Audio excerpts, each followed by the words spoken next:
de Marc-Olivier, des gens du comité de coordination, que Pierre-Paul, on t'a connu comme un camarade, puis maintenant on t'aime comme un ami. Merci beaucoup d'être là. Pour la raison de Voilà maintenant 12 ans que je suis membre de Québec solidaire. Après plusieurs années d'errance politique, j'ai trouvé un parti qui s'apparentait à mes convictions, à mes valeurs et à ma vision d'un Québec indépendant. Le discours sur l'indépendance du Québec ne peut plus reposer sur les principes des années 60. Le monde a changé. Les priorités de nos sociétés ont changé. Quand on pense, par exemple, au caribou forestier dans le nord de l'Abitibi, dont le Parti libéral vient d'annoncer qu'il accepte sa disparition comme si c'était normal qu'une espèce disparaisse. Quand on pense aux belugas du Saint-Laurent, qui sont également menacés de disparition parce que les gouvernements qui se sont succédés n'ont pas pris les mesures nécessaires avec vigueur pour les protéger. Quand on pense aux hirondelles qui annonçaient le printemps quand j'étais petit, mais qu'on n'en voit presque plus aujourd'hui, quand on pense même aux chauves-souris dont l'espèce est menacée et qui aura un impact sur notre écosystème, puis quand on pense aux abeilles, les toutes petites abeilles qui sont également menacées à cause d'insecticides que l'industrie agricole utilise, qu'est-ce qu'on fait? Il n'y a seulement qu'un seul parti au Québec qui s'oppose en toute cohérence contre l'utilisation de ces insecticides. Et ce parti, c'est Québec solidaire. Tous les autres partis, je dis bien tous, sans exception, acceptent qu'on utilise encore ces pesticides. Tout près de chez nous, j'ai des collègues qui sont impliqués à Québec solidaire, Châteauguay et Huntingdon. Tout près de chez nous, il y a les lagunes de Mercier, qui est le plus grand scandale écologique du Québec. Les gouvernements ont laissé pourrir la situation et la contamination de la nappe phréatique s'étend. D'ailleurs, justement, les gens de Huntingdon et Châteauguay se mobilisent pour faire réagir et faire avancer le dossier. Nous n'avons plus le choix d'agir avec vigueur pour protéger notre environnement. Les changements climatiques constituent l'un des plus grands défis du 21e siècle, qui nécessite de la cohérence entre le résultat attendu et les actions menées. Il est trop facile de blâmer les citoyens et les citoyennes, les municipalités, car c'est d'abord le gouvernement provincial qui doit donner les orientations et les moyens d'atteindre nos objectifs. Par exemple, la ville de Valleyfield vient d'autoriser le développement dans la zone humide, dans le secteur de la baie, proche du canal. La disparition des zones humides ne peut qu'être néfaste.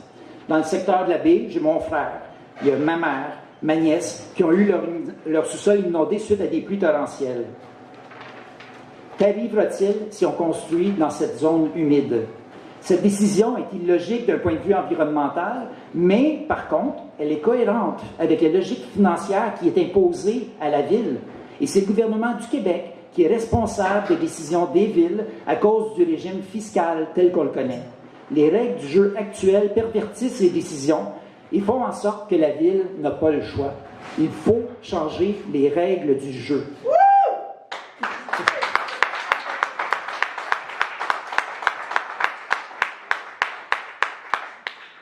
Et c'est l'une des priorités qu'on veut mettre de l'avant dans la circonscription, soit d'instaurer un nouveau régime fiscal pour que les municipalités ne tirent plus leurs revenus que des taxes foncières qui les amènent à développer au maximum et dans un objectif à court terme.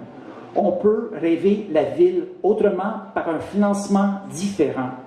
Donnons les moyens à Valleyfield et à Beauharnois de développer leur centre-ville pour que ce soit des secteurs vivants, qu'on ait le goût d'y vivre, d'y faire ses emplettes, de s'y promener et de prendre du temps en famille. C'est près de 400 logements sociaux que nous nous engageons à développer dans la circonscription et ces constructions peuvent redonner vie au centre-ville. La qualité de la vie et le développement de notre communauté passe aussi par le transport. Je suis certain qu'il y en a plusieurs parmi vous qui avez utilisé le transport collectif dans la région. Et plusieurs avaient certainement des mauvaises expériences à rencontrer, et j'en ai, je passerai, mais peut-être tantôt je les raconterai individuellement. Mais le service à la ville est anémique, insuffisant entre les villes et les villages de la circonscription. Et pour se rendre à Montréal, il faut faire une véritable run de lait. Pourtant, en voiture, on est à moins d'1 heure du centre-ville de Montréal, mais ça prend plus de 2 heures pour s'y rendre en autobus. Un virage politique est nécessaire pour améliorer le transport collectif. Il faut révolutionner notre offre de transport par un financement qui permettra aux régions d'améliorer leur transport collectif pour permettre à notre région d'imaginer d'autres possibilités que nous avons présentement. Pourquoi ne pas repenser, par exemple, au train? De la gare de Coteau jusqu'au centre-ville de Montréal, ça prend 45 minutes de transport. Mais il n'y a qu'un aller-retour par jour à des heures qui ne conviennent pas aux travailleurs, aux travailleuses et qui ne conviennent pas non plus aux étudiantes et aux étudiants. Et en plus de ça, c'est particulièrement cher.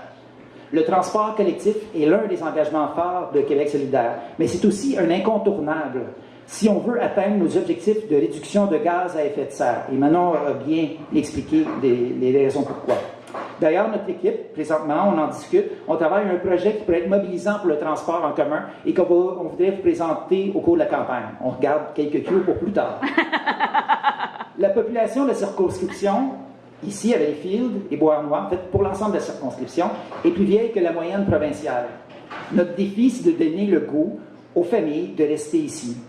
Tout notre programme repose sur l'amélioration de la qualité de vie et le dynamisme de la région. Le massacre libéral qu'on a connu a fait mal à nos écoles. Les quelques 10 000 jeunes, il y en a 10 000 environ dans la circonscription de 0 à 17 ans, qui vivent ici, on doit une éducation de qualité. Il faut leur donner le goût de vivre et de rester ici. La détérioration de nos écoles ne date pas seulement du Parti libéral, mais est un laisser-aller constant par ceux qui nous gouvernent depuis 30 ans. Québec solidaire mettra fin au financement des écoles publiques, au financement public des écoles privées dans son premier mandat. Non, pas tout à fait. Donc, Québec solidaire mettra fin au financement public des écoles privées. À Montréal, vous savez, à Montréal, il y a un vaste choix d'écoles privées. Mais ici, il n'y en a pas. Et ce sont tous les citoyens, toutes les citoyennes qui payent pour le financement en partie de ces écoles privées. Par vos taxes, donc, par vos impôts, vous financez les écoles privées de Montréal. Il faut arrêter ça, réinvestir dans le système public, réduire le nombre d'élèves par classe, soutenir la persévérance scolaire, embaucher du personnel professionnel supplémentaire qui viendront en aide aux élèves. Et notre école, de son côté, doit être branchée sur son milieu. Nous sommes, ici dans la circonscription, un territoire agricole vivant, dynamique, avec parmi les plus belles terres du Québec. Nous devons rapprocher le producteur de son milieu. Et c'est pourquoi Québec solidaire s'engage, dans Beauharnois, à financer les écoles, à financer l'hôpital, à financer les CPE pour leur permettre de s'approvisionner auprès des producteurs locaux.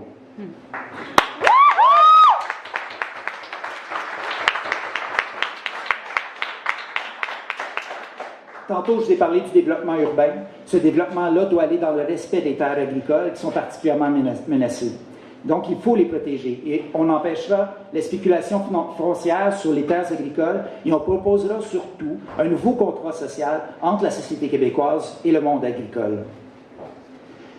De leur côté, nos adversaires nous accusent d'être extrémistes. Mais dites-moi, en quoi est-il extrémiste de vouloir l'égalité entre les hommes et les femmes et de proposer les mesures nécessaires pour le faire? En quoi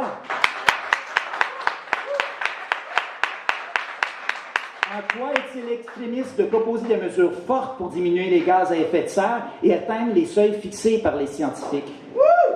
En quoi est-il extrémiste de lutter contre les inégalités en demandant un salaire minimum à 15 $ l'heure et de limiter la croissance des salaires exponentiels des dirigeants d'entreprises financées par l'État?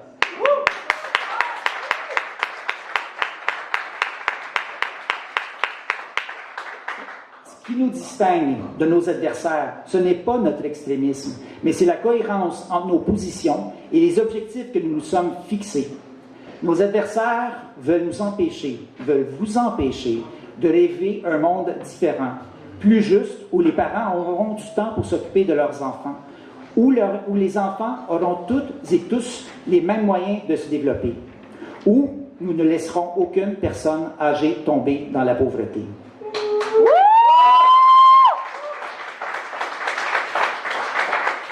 Vous savez, en terminant d'ici les prochaines élections, on a encore beaucoup de travail à faire. On a toute l'organisation de l'équipe locale à monter, mais on a besoin de votre soutien de différentes façons. D'une part, financièrement. Il y a des tables à l'arrière. Je vous invite à faire votre contribution si vous ne l'avez pas faite encore. Vous pouvez donner jusqu'à 200 $. mais ça peut être 5 $, 10 $, 20 $, mais selon vos moyens, vous pouvez le faire. Si vous pouvez faire seulement 5 $ cette fois-ci, pas de problème, 5 $. Puis peut-être dans 2 mois, vous allez dire, j'ai un autre 5 $ que je peux donner parce que je veux vraiment que Québec solidaire rentre dans Beauharnois. Donc, je vous invite à faire votre contribution selon les moyens que vous avez. Aussi, bien évidemment, on va avoir besoin de temps, d'énergie et de personnes. Je vous invite à donner vos noms également pour vous impliquer avec nous, avec la superbe équipe qui est ici, localement. Mais je tiens surtout à vous remercier, tout le monde, à vous être déplacés, parce que c'est vraiment impressionnant. On est plus de 50, là, j'ai compté un moment donné. Là. Il y a des gens qui sont partis, il y en a d'autres. Puis il y a des gens en plus de ça qui m'ont dit, je pense, j'ai calculé, il y a 7 à 8 personnes qui m'ont dit, je ne viendrai pas à cause de la température, donc on aurait été peut-être encore plus nombreux. Mais je tiens à vous remercier de vous être déplacés, parce que vous montrez que dans Beauharnois, nous pouvons causer une belle surprise.